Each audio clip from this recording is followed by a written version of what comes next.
What is going on, everybody? Welcome to the Slim and Somo Thursday night halftime show, Betapalooza. We're back here. We got an interesting first half to talk about here. We got the Chargers and Chiefs battling at Arrowhead Stadium, actually fake Arrowhead Stadium. They changed the name of it, but whatever. I'm calling it Arrowhead anyway because that's how it should be. Slim, what do you think of that first half? Interesting end of the half, too. A couple clock management mistakes there. Yeah, I mean, San Diego's defense has been probably the story for me in the first half. You know, they spent a lot of money on these additions, and their goal was to shut down Patrick Mahomes, and they've done that pretty much so in the first half of this game. Yeah, Darwin James all over the place there on the defensive side of the ball. He's been manning up on Kelsey, has a couple tackles on other tight ends, got a blitz where he got home to Mahomes as well. It's been interesting to watch him play there, see where they're moving him around. The streaming aspect has been interesting. This is our first game on Amazon Prime as well. So it's been, we were watching this and we were at different points during the end of that first half as well. So that kind of threw me off a little bit. But we've got a bunch of information here for you on this show. We're going to do it exactly like we did last weekend. We've got two props from Slim. We've got my best bet of the week, and we're going to talk about what we like here in the second half. I'm interested to see what this line comes out as. The Chargers are going to be getting the ball first here. They're up 3 at half. I was on the under in the first quarter. I had the under in the first half, under in the full game. I'm not sure I want the under in the second half, though. We talked about it a little bit earlier. Last year, both of these games, they started really airmailing it in the second half. You saw wild overs in both second halves of the games last year. Slim, do you expect them to try and throw the football and move it more in the second half versus this kind of more running conservative play we saw in the first year? I think it's going to open up. We said this during this afternoon. We had the Dudes Who Bet Daily show, and we were talking about how this game will open up in the second half. I expected something like this, 10-7, 14-7 to start this game. And you could see that when they get in the second half, I feel like it's going to open up, and Herbert and Mahomes will start hopefully hitting some touchdowns here, because a couple of connections could have went. Mike Williams almost had a touchdown down to the 1-yard line. Also, they tried for MVS deep at one point. So I feel like some of that stuff is going to hit in the second half. Yeah, so we just had the line come out. Chiefs -3, so essentially a pick 'em for the full game. Total set at 26.5, juiced to the under. So I would actually lean going over here. I watched that first half. There were multiple occasions where it seems like points could have been on the board that they didn't end up there. Both of those San Diego drives that ended up stalling out at 4th and 2, and you saw punts in the Kansas City territory. I think we're going to see the offenses take over a little bit more here in the second half and play toward that script. You comfortable with going over 26.5 for our second half bet? Oof. I'm not positive. I'm not betting it, but you're the man who bets those halftime lines. I'm not into it. I would either go over or the Chargers plus 141 money line in the second half. Because then they would just look. I don't like playing Chargers +3 in this situation. No, because what's the point, right? You're essentially getting 0, because if they win the game, they win. You win your bet. If they lose it, you lose it. How many times are you going to see the Chiefs end up winning this half by 1 or 2 points? Oh yeah, no. I mean, at this point in the game, I wouldn't be taking 3 with the Chargers. This is going to come down to some kind of crazy finish where it's unpredictable at this point. You could just see it; it's all culminating in some crazy play at the end. All right, we're gonna take Chargers plus 138 as the halftime bet. So they have to win the second half. If they tie, we push. So we essentially have Chargers money line, but we get it juiced up here if they win by more than 3. All right, let's jump into Slim's prop bets here. First one, you're going with Darrell Henderson. Tell us why you think the Rams running back is going to be getting a bunch of yards this week. As they say in horse racing, pace makes the race. And in football props betting, especially with the player props, it's all about game script. So this is a strict pace play, game script play from me. I expect the LA Rams to be playing from ahead on Sunday versus the Atlanta Falcons. And they're going to be running the ball effectively early and often in the second half, probably not wanting to put a lot on Stafford. Darrell Henderson might just be grinding it out.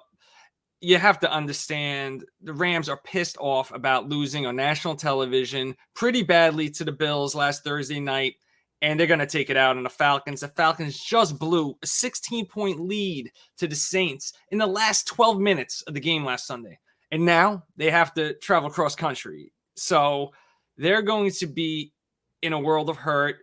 The Falcons also gave up 151 yards rushing last week on 19 carries to on the Saints. I know one of them was a 57-yard run for Taysom Hill, but that was the league high allowed yards per carry, 8 yards per carry they gave up last week. So I just feel Atlanta, they also gave up the 6th most rushing yards last year, is going to be Swiss cheese.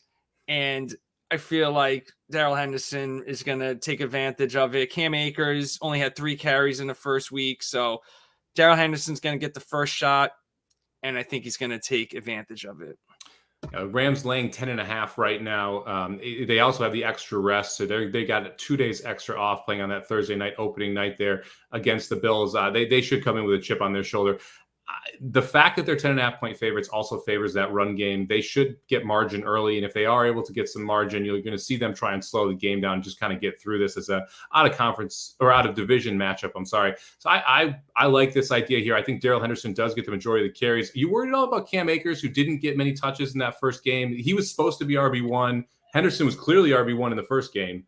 Do you have any concern that's going to flip around in the second?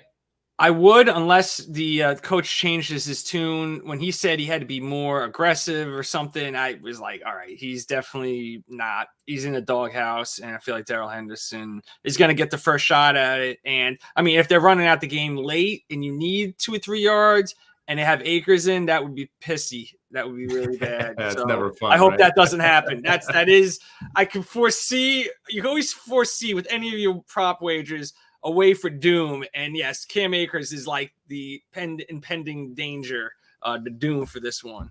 Well, especially, I mean, Cam Akers is a little more injury prone too. So you kind of want to save him for later in the year if you are the Rams and want to make sure you don't get him hurt too early. So I like the idea of Darrell Henderson and getting the lion's share of the carries this week. John, what would be your other best bet? I thought this one was pretty interesting. I've got him on multiple fantasy teams of mine. This San Francisco team has been tough to figure out. We've seen them once in an absolute monsoon. Trey Lance looked awful in the preseason. He looked worse than Justin Fields in that first game, but Debo kept producing. And with the injury to Elijah Mitchell, you think he's going to produce on the ground? Exactly. So I don't even have to say it. With Elijah Mitchell out for 8 weeks, everyone ran to their fantasy football waiver wire and they got Jeff Wilson, which is fine. Logical. But I mean, it's like if you lost Elijah Mitchell, you got to get this guy, obviously. But Kyle Shanahan said, the head coach said, they're going to play the hot hand. And I don't know if anyone's hand is going to get hotter than Debo on this team. He's so fast, 35.5 yards rushing. I think he just becomes the starting running back. If you're going to put the ball in your most talented player hands with no Kittle there also, Trey Lance, you can't really trust his passing yet. Yeah, he's going to try to be running it too. But if you're going to be designing plays, I think Debo is going to be getting a lot of usage, a lot of touches. Seattle just gave up 101 yards on 19 carries on Monday Night Football to Denver. Javonte Williams and Melvin Gordon, they were both running it pretty well. Obviously, the game script got behind and Denver did more passing in the second half, but I don't think Seattle is that great of a defense, and they were middle of the pack run defense last year. So I just think Debo, 33.5 yards. 35.5, I think we have up there. 35.5 yards. I mean, San Francisco has no shot of winning the game if he doesn't go over that. Yeah, I personally think Seattle has the worst or second worst defense in the NFL. Denver had over 10 yards per play at one point in the third quarter, and just the horrific play calling from the coaching staff and a couple of mental errors really cost them the ability to put more points on the board there. I also think that they need this game. I mean, San Francisco has to win this week. They can't start out 0-2 after losing to Chicago, losing to Seattle.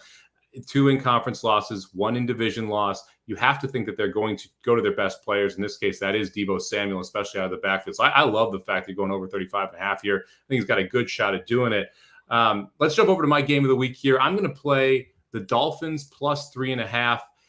This is an interesting one to me. Look, I watched that entire Jets-Ravens game, and I regretted watching that entire Jets-Ravens game. It was a pathetic performance from the Ravens. They just kept running the ball into the Jets' defensive line, and they couldn't move it. They could not move the ball. They got a couple nice passes, specifically the one to Bateman on the outside from Lamar Jackson. But Mark Andrews basically got shut down. The Ravens' run game wasn't effective. Their offensive line's a little banged up. Their defense is overrated. I like these Dolphins. I like what Mike McDaniel has done down in Miami. I like how they schemed in Tyreek Hill, got him 13 targets. I ended up with about 92 yards last week. I don't love Tua, but I think this defense has a big-time edge for Miami. If they put up 17 points, if they put up 20 points on the road here, I think it's going to be tough for Baltimore to be able to cover 3.5 points. I just don't think they're that good, and I don't think everyone's realized that yet. I watched a lot of the Ravens-Jets game also. I had 3 screens going since they have double headers and red zone. So I was able to have the double headers and the red zone on 3 screens. So I had the whole Jets game on. And yeah, I didn't know why they didn't use Andrews during that game. It was very kind of crazy. Duvernay had 2 touchdowns. And, overall, the Jets were checking down a lot. And I didn't really get a great feel for Baltimore. If they are a really great team, but I'll tell you this, Miami could have a really good defense. It is true, but the offense they played against might be one of the worst offenses in football in New England in week 1. So I don't know if we know enough about either one of these teams. So taking the underdog here, I think is always a good choice when it's this early in the season for sure. Yeah, I like catching over a field goal. I agree with you. I didn't actually adjust either of these teams much, but I had this game setting around 1.5 points, not 3.5. And so if it's going to go through the key of 3 for me, I'm going to take that when I can get it, especially when after watching those games. I memean, look, Baltimore, if you're really good, you blow the doors off the Jets. You don't allow 300 passing yards to Flacco. That's just ridiculous to me. So I'm good. I didn't adjust either team in my power rankings, but I'm going to kind of lean more toward the Dolphins here, especially since, like I said, we're going through that 3-point number. We're getting the team that I think is better and has improved a little bit. That's a big game. We got 2 big games. We'll talk about those real quick before you send me back to the second half here. The Saints are playing Tampa. The Tampa Bay's offensive line absolutely banged up. Their whole wide receiver room apparently has knee issues right now. Saints are catching 2 at home. This was as big as 3.5 2 weeks ago. It's been slowly dwindled down here. I didn't think the Saints were overly impressive. I really liked what I saw from the Bucs D, but that was against the Dallas offensive line, an offense that was absolutely demoralized by the end of that game. Did you look at this game at all as a lean, or did you just want to pass and watch the game, the Saints Bucs? Yeah, I have no player props in this game. I actually am thinking about going under on Kamara. I got to take a look at it. There's no line out yet for obvious reason because Kamara, I don't know if he was limited. I think he missed. He was totally out today. So yeah. He was limited yesterday and totally missed practice today. So I think if he plays, maybe an under is a decent, but I'm sure the line will be adjusted. So I'll have to check that one out. That's the only one I'm monitoring for that game, actually. And we're about to kick off here. I want to give one more shout out to one of your plays, Slim. I know you liked Michael Pittman. That was going to be your play instead of Darrell Henderson. He was out of practice today with an injury. 64.5, currently the over for his total for the week 2 in receiving yards. I think it's way too low if he plays. I'm a little concerned on the injury side. Are you going to back off it because of the injury? What number do you want to see there if he does play?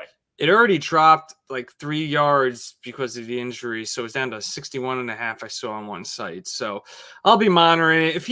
If he practices it tomorrow, I think I'll be totally fine going with Pittman. The same thing with Kamara. I see Gabe says, yeah, rib injury for Kamara. Hopefully he gets back. I do have him on one of my fantasy teams, so I do need him to come back. But this is always a thing with him. He can't stay healthy, this dude. When he's healthy, he is all over the place. Amazing. But, yeah, so we are back. There is a play already in the second half of the Chargers game. So I guess we're closing this bad boy up, right? Yeah, we're doing it. We're doing it here. Another Jefferson. Wide receiver 1's had a killer week. We both think they're going to eat again this week. So I think there's a lot of wide receiver 1 over totals you can take. Cooper Kupp sitting on the board at 94.5. That sounds high. He went over that 15 of 17 games last year. It's not that high for Cooper Kupp. Those type of numbers are not high for Justin Jefferson, Devontae Adams. They're all killing it. A.J. Brown versus Justin Jefferson on Monday Night Football. Playing both over. I love it. The alpha wide receiver ones are going for it now. But, yeah, I'll have to see what the lines are there. I'm sure it'd be 94.5 for Justin Jefferson for sure. I'll take that over. After what I saw Detroit do to that Philadelphia defense and the way Justin Jefferson could not be covered in that Packers game, I like that over. All right, guys, we're going to leave you here. Thank you very much for joining us at halftime. Enjoy the second half of the game. We will be back next Thursday night with another Slim and Samo's Thursday night halftime Betapalooza. Good luck this weekend, everybody. Let's cash some tickets.